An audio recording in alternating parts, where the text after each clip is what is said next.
Nous allons décortiquer un sujet dans cette vidéo, celui du LMNP et des changements induits par la loi Finance 2025 adoptée en février dernier. Cette loi a d'abord été un projet pendant de nombreux mois, elle devait passer en décembre dernier avec la chute du gouvernement Barnier. Même s'il y allait avoir des changements, on savait que le LMNP ne s'en tirerait pas indemne et qu'il y aurait forcément des choses moins avantageuses qu'auparavant. Le but avec le nouveau gouvernement était de passer très vite la loi Finance, vite fait bien fait pour avoir un budget pour cette nouvelle année. Alors avoir un budget, oui, c'est ce qu'ils disent, mais surtout faire des économies de partout et prendre un maximum d'argent aux Français via toutes les taxes et impôts possibles. Alors qu'est-ce qui change pour le LMNP en 2025? La seule chose qui change concerne les amortissements.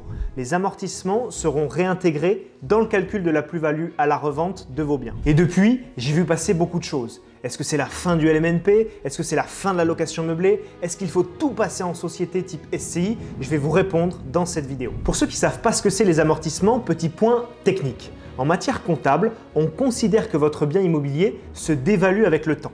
On ne considère pas 100% du prix d'achat car le bien est composé du bâti, l'appartement et ses murs, mais aussi d'une partie terrain sur lequel a été construit l'immeuble par exemple. Le terrain, lui, il est inusable, donc il ne s'amortit pas avec le temps. Par contre, le bâti, lui, peut s'amortir. Selon les villes et les prix du foncier, la partie du bâti représente 70 à 80% du montant total de votre investissement en général. L'amortissement du bien, il se fait par composantes, c'est assez compliqué. 25 ans pour la toiture, 15 ans pour les aménagements intérieurs, etc. Et on considère que sur la totalité du bien, il s'amortit, lui, sur 30 ans en moyenne. Je vais prendre un exemple. L'administration fiscale considère que votre bien se déprécie au cours du temps et il vous fait donc une faveur fiscale. Elle considère que votre bien de 100 000 euros par exemple, il est constitué de 80 000 euros de bâti et 20 000 euros de terrain. Ces 80 000 euros, ils sont amortissables sur 30 ans et ça fait donc en gros 2 700 euros fiscalement en moins chaque année sur votre base imposable.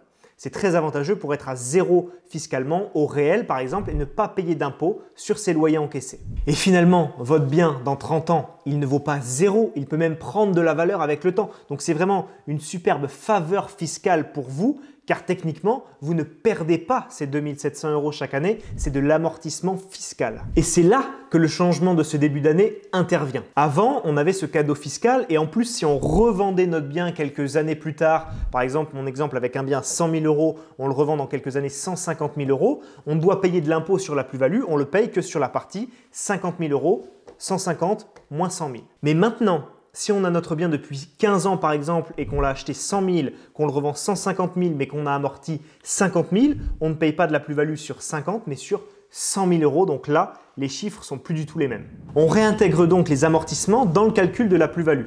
Dans mon exemple précédent, on fait du bénéfice, on vend plus cher qu'on a acheté. Mais même si ce n'était pas le cas, on achète 100 000, on revend 100 000. Si c'est au bout de 15 ans et qu'on a amorti 50 000 euros, on a de la plus-value et on a imposé sur 50 000 euros. Par contre, attention, il ne faut pas oublier que pendant ces dernières années, on a quand même remboursé pas mal de capital à la banque. Donc, il ne nous reste pas 100 000 euros d'encours. Donc, ce n'est pas non plus catastrophique. Il ne faut pas oublier également un point important, l'abattement selon la durée de détention du bien. Pour le moment, l'État n'a pas touché à cette chose-là. Alors qu'est-ce que c'est? C'est le fait qu'on a des abattements fiscaux et donc moins d'impôts à payer plus on a gardé notre bien immobilier longtemps. Avant les 5 premières années de détention, aucun cadeau fiscal. On paye 19% d'impôt sur le revenu, 17,2% de prélèvements sociaux. Vous payez donc 36,2% d'impôts au total sur votre plus-value. Ensuite, plus les années passent, moins on a d'impôts à payer sur notre plus-value immobilière, plus d'impôts sur le revenu à partir de la 23e année et plus de prélèvements sociaux à partir de la 30e année. Et en fait, ce que faisaient les investisseurs avant, la méthode phare des investisseurs qui utilisaient le LMNP, c'était d'acheter plein de biens immobiliers, faire beaucoup de travaux, beaucoup d'amortissements, beaucoup de frais engagés et puis au final, au bout de 8-10 ans, quand on a encaissé beaucoup de revenus et qu'on commence à être positif fiscalement, on revend et on part sur de nouveaux projets. Et là, c'est plus du tout pareil parce que l'impôt à payer sur la plus-value va en freiner plus d'un. Alors qu'est-ce qu'il faut faire aujourd'hui? Le principe et les avantages fiscaux restent quasi les mêmes et ils restent très favorables pour les investisseurs en meublé et au réel LMNP. La seule métrique à prendre en compte, c'est la durée de détention du bien. Il faut faire plus attention aux biens que l'on choisit et savoir qu'on va les garder longtemps. Que ce soit des appartements, des maisons, des immeubles, on fait attention à la durée de détention pour être peu fiscalisé sur la plus-value à la revente. Rassurez-vous, je vais vous prendre plusieurs exemples. Le premier, si on vend un bien au bout de 3 ans, alors oui, on a 36,2% d'impôt sur la plus-value, mais ça ne change pas grand-chose non plus. Si on reprend mon exemple, un bien acheté 100 000, revendu 150 000. Avant la réforme, on avait un impôt à payer sur la plus-value qui était calculé sur 50 000 euros. Ça fait 18 100 euros d'impôt. Aujourd'hui, on a encore en plus 3 ans d'amortissement réintégré. Toujours dans mon exemple du début, un bien à 100 000 euros, 80 000 euros de bâti, ça fait 2 700 euros par an, ça fait donc 8 100 euros parce qu'on multiplie ça par 3. Et donc, ça fiscalisé à 36,2%. Ça veut dire qu'on a une somme en plus à donner à l'État de 2 932 euros, quasiment 3 000 euros. Donc, avant la réforme, on devait à l'État 18 000 euros et avec la nouvelle loi Finances 2025, ça passe à 21 000 euros. Alors oui, c'est pas cool, je suis bien d'accord avec vous, mais quand même, on a 20 000 euros quasiment dans notre poche, sans compter le capital amorti les premières années, car on a bien investi, on a apporté de la valeur et on a revendu plus cher. Ça reste une opération rentable. Deuxième exemple, on a toujours notre bien à 100 000 euros et on le revend 15 ans après.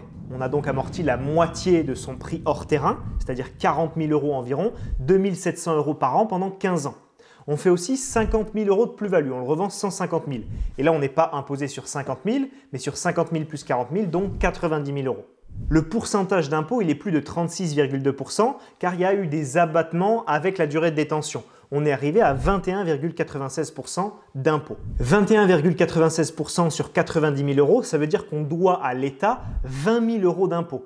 Mais si on avait payé cette plus-value seulement sur 50 000, on aurait donné à l'État 11 000 euros d'impôt. Donc là, oui, on a une belle différence, 9 000 euros dans mon cas. Mais n'oublions pas qu'on a encaissé des loyers pendant ce temps-là, du cash flow positif tous les mois si l'investissement a été bien fait, qu'on a déjà remboursé 2/3 ou 3/4 de son crédit et en plus, on a de la plus-value. Et même sans plus-value à la revente, ce qui est quand même rare au bout de 15-20 ans, on est quand même largement gagnant car on a encaissé beaucoup de loyers et amorti beaucoup de capital. Alors, quelle est la morale de tout ça et mon avis ? Oui, c'est moins bien et j'aurais préféré que ce changement n'arrive pas. Mais après, est-ce que ça va me freiner pour investir ? Pas du tout. Fin du LMNP ou fin de la location meublée ? Pas du tout. Ça reste pour moi la meilleure option pour un investisseur débutant. Les investisseurs novices qui vont avoir peur de tous ces changements avec tous les gros articles cherchant le buzz et les médias ne vont pas se lancer dans l'immobilier. Il y aura de bonnes opportunités à saisir et nous pourrons acheter moins cher.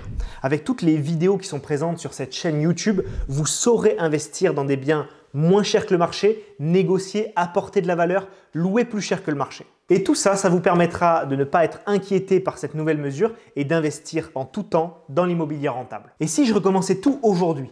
On me dit souvent « Ouais mais Rémi, c'était mieux quand tu as commencé, c'était plus facile. » Comme si j'étais un vieux. Bon ok, j'ai passé le cap des 30 ans, mais quand même, aujourd'hui, si je devais recommencer, bien sûr que je me lancerais dans l'immobilier de la même façon. Ce n'est pas ce petit changement qui met fin à l'immobilier ou même au LMNP qui reste très avantageux. Oui, à la sortie, on va peut-être payer un peu plus de plus-value sur la revente, à part si on garde son bien 30 ans, mais même si c'est le cas, ça ne change rien du tout à ce qui se passe avant. Les investisseurs seront sûrement plus frileux, vous achèterez moins cher, vous ferez du cash flow tous les mois et ça ne change pas du tout. Et c'est cet argent qui permet d'améliorer son style de vie, de voyager, d'être plus à l'aise financièrement et ça ne change pas tant qu'on ne vend pas. Et je le dis également souvent, mais là ça prend encore plus d'importance, soyez accompagnés pour la stratégie, les investissements, que ce soit planifié, anticipé, évaluer les risques, arbitrer au bon moment, vous devez être entouré d'une bonne équipe, une équipe d'experts. Alors faut-il se tourner vers la SCI ? Non, dans 80% des cas avec les personnes qu'on accompagne, mon équipe, moi-même, mon expert comptable, parce qu'on fait des consultations avec eux et on voit que dans 80% des cas, ce n'est pas une bonne idée. Parmi nos élèves, beaucoup veulent plus d'argent pour leur quotidien et via une SCI, c'est fortement taxé de sortir de l'argent. Il y a l'IS et toute la taxation des dividendes.